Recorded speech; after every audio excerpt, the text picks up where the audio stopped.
Voltamos a apresentar o programa Mais Cidadão. Nervosismo, ansiedade, tremedeira, aquele indesejável branco, justamente no dia da grande decisão, o vestibular. Será que tem como evitar? Confira.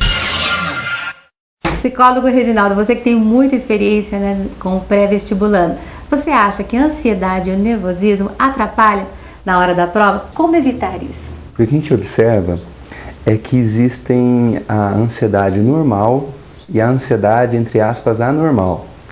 Um pouco de ansiedade ela é necessária e importante para você ter um bom desempenho. Ou seja, se você tem um pouquinho de ansiedade, você fica um pouco mais atento, fica um pouco mais ligado, conectado à prova, por exemplo.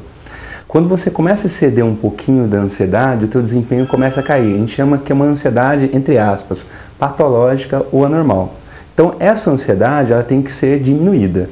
Assim, como diminuir essa ansiedade? Existem várias formas de diminuir essa ansiedade. Formas comportamentais e formas cognitivas, né? Então, vou dar exemplos de formas comportamentais. Fazer atividades físicas, não é? Você focar a atenção em outras atividades, não focar apenas a atenção na sua ameaça, que seria o vestibular, por exemplo, né? Formas cognitivas para você enfrentar seria você mudar um pouco os teus pensamentos. Então, por exemplo, eu me sinto muito fracassado, acho que não vou passar. Então, vamos pensar, são pensamentos negativos, pessimistas. Então, se você trocar esses pensamentos mais otimistas, mas mais reais também, aumenta a chance de diminuir a ansiedade durante o vestibular. Tem outros alunos também que falam, nossa, me deu um branco, né? O branco, ele na verdade, né, que sinal que ele está dando, né? Que a ansiedade passou de uma ansiedade normal, já é uma ansiedade, entre aspas, anormal. Então, se a pessoa deu o branco, o que ela tem que fazer? Primeiro ponto, não deixar a emoção se ultrapassar, ou seja, aqueles pensamentos catastróficos.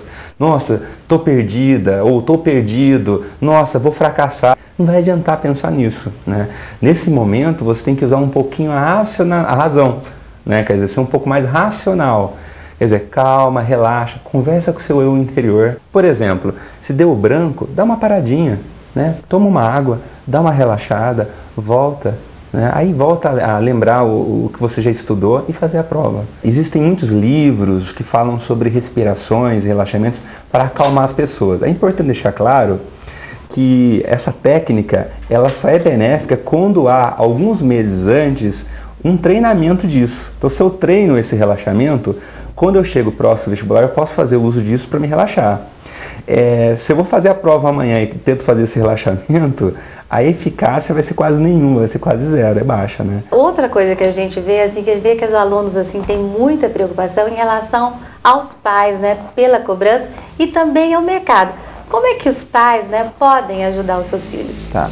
A gente tem que pensar em dois tempos. Um aluno, por exemplo, que está iniciando os estudos para o vestibular, então ele está começando em fevereiro e março. Os pais têm que ficar atentos a esse aluno e verificar como está sendo a rotina dele. Sabe? Será que esse aluno, esse filho, está tendo disciplina, está estudando, está participando das atividades acadêmicas? Como que ele está? Então o pai tem que estar muito de olho.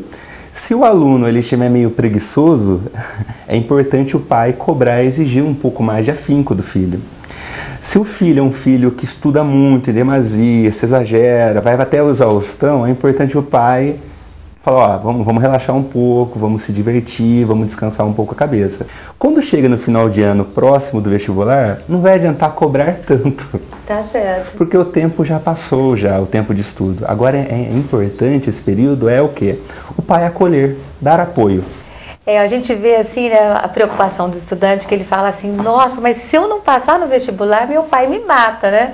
Uhum. Como é que a gente, né, trata essas questões? Se o filho ou o aluno está falando isso, quer dizer que há uma cobrança dos pais muito grande para ele, ou seja, os meus pais me cobram o meu desempenho. Então, nesse caso, é importante o aluno, o filho, abrir um espaço de diálogo com o pai ou com a mãe. Né? E nesse diálogo, eu acho que o objetivo principal é deixar claro para os pais o seguinte: pai, se eu vou passar ou não, eu não sei, mas saiba que eu vou fazer o impossível para passar.